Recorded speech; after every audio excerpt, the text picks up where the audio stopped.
สบายดีพ่อแม่พี่น้องน้าบ่าวน้าสาวมื้อนี้ก็บ่มีหยังหลายก็อยากมาลงคลิปคือเขาเรื่องรัฐบาลบริหารประเทศชาติว่ามันเป็นจังไดก็อยากฮู้ผู้ค้าเองก็บ่แม่นว่าสิมาคัดค้านดอกอยากถามรัฐบาลว่าที่เฮ็ดมาน่ะมันถูกบ่หรือว่ามันผิดเอาว่าสิพัฒนาประเทศชาติบ้านเมืองน่ะประชาชนอยู่ดีกินดีน่ะมีบ่เคยไปถามเขาบ่เอาละและการที่บอกว่าสิพัฒนาอีก5 ปีข้างหน้าเป็นจังไดเนาะมันสิเป็นจังไดสิพัฒนาอีหยังล่ะ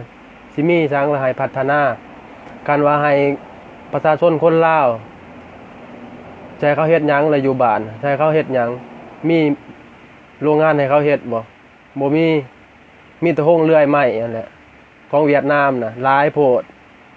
สิให้ประชาชนคนลาวนี่มีเศรษฐกิจขายออกส่งตลาดนี่มีบ่มีน้ำไผหนทางก็บ่มีบ้านผู้ค้าเองนี่ก็ถนนหนทางก็เป็นหลุมเป็นบ่อนอยู่หน้าแรกนี่ไปนี่บ่ได้ขี้ฝุ่นหลายและเพิ่นว่าสิพัฒนาอีกภายใน5 ปีที่เพิ่นบริหารประเทศมา40 ปีแล้วอันนี้เพิ่นออกหน้าว่าให้เจริญภายใน5 ปีนี่เอาแล้วเห็นจังได๋มันบ่เจริญดอกบริหารนี่สังภาครัฐสิบริหารหยังสิพัฒนาเรื่องอีหยังว่าเรื่อง40 ปีขึ้นมานั่นก็พอแฮงแล้ว40 ปีนี่มีหยังแน่ได้บ่มีหยังได้แต่44 ปีมานี่บ่มีหยังได้บ่เห็น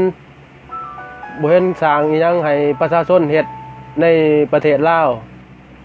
คันว่าเขามาเฮ็ดงานอยู่กรุงเทพเขาว่าเรื่องมาเฮ็ดงานอยู่กรุงเทพเขามา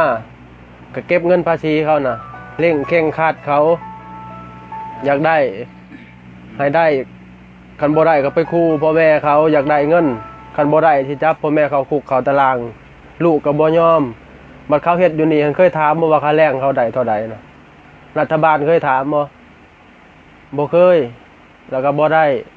ค่าแรงแค่วันละ300ค่ากินค่าอยู่สิให้มันเหลือเท่าใดสิ้นเดือนมานี่ก็เงินเหลือแค่ 1,000-2,000 ปานนั้นอยากเก็บให้เขาเก็บได้จังได๋ให้เขาเอาเงินมาใช้ให้ส่งให้พ่อแม่ก็ได้แต่เขาสิกินส่วนตัวเขานี่ยังบ่มีเลยรัฐบาลน่ะเข่งขัดเขาอย่างเดียวข่มขีเขากดขี่เขาย่ำยีประเทศลาวหมดแล้วยังสิมาย่ำยีเขาอีกเฮ็ดจังซี่มันบ่แม่นบ่ถูกภาครัฐเฮ็ดนั่นอยากมาบอกบ่แม่นสิมีแต่ความสุขสำราญของเจ้าเองน่ะแล้วประชาชนล่ะเขาอยู่ดีกินดีบ่มีบางคนเขามีแม่นแล้วเขามีเขาก็บ่สนแล้วเขามีเนาะแล้วประชาชนที่คนที่เขาทุกข์ยากจนนั่นเด้หาเช้ากินค่ำน่ะเช้าขาดแรงแก้ขาดหมอเขาเจริญอยู่บ่ซะเขาเอิ้นว่าเจริญอยู่บ่เจริญเนี่ยเขาเอิ้นนั่นน่ะหรือว่ารัฐบาลเอิ้นเจริญเด้บ่มีเจริญดอกนั่นน่ะอยากถามรัฐบาล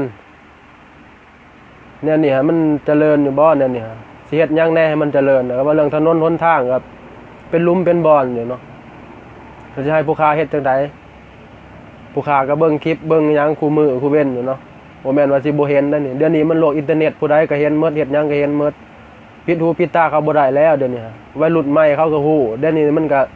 ไปทั่วโลกทั่วเอเชียแล้วเดี๋ยวนี้ฮะเอาละที่ว่าอยากถามประชาชนอยากถามหยังแน่ก็ประชาชนก็อยากถามเรื่องพัฒนาในหมู่บ้านเรื่องไผเรื่องน้ำนี่บ่มีปัญหาดอกบ่แม่นประเด็นมันคือไผนี่คือบ้านผู้ค้าเองใกล้ๆตัวเมืองนี่แค่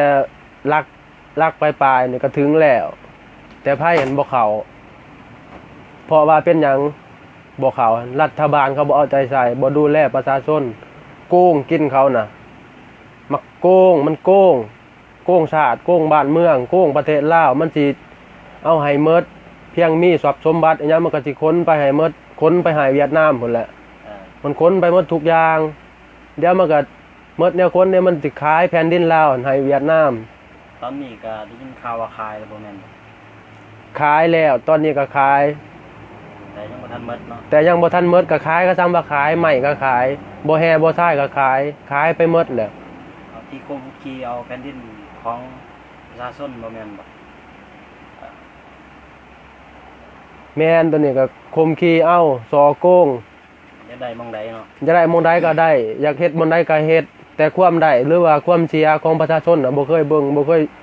ดูแลประชาชนบ่เคยสนใจว่าแต่เขาหันอยู่ดีกินดีรัฐบาลน่ะบ่เคยเห็นว่า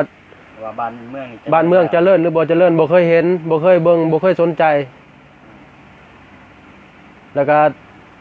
กินตัวเองอย่างเดียวน่ะเอาเงินเข้ากระเป๋าตัวเองอย่างเดียวน่ะกินได้จังไดบ่เบิ่งลูกหลานบ้านเมืองซุมื้อนี่ก็ย่ำแย่พอแห้งแล้วหมดแล้วเด้แผ่นดินสิมีหยังล่ะต้นไม้ป่าไม้ก็หมด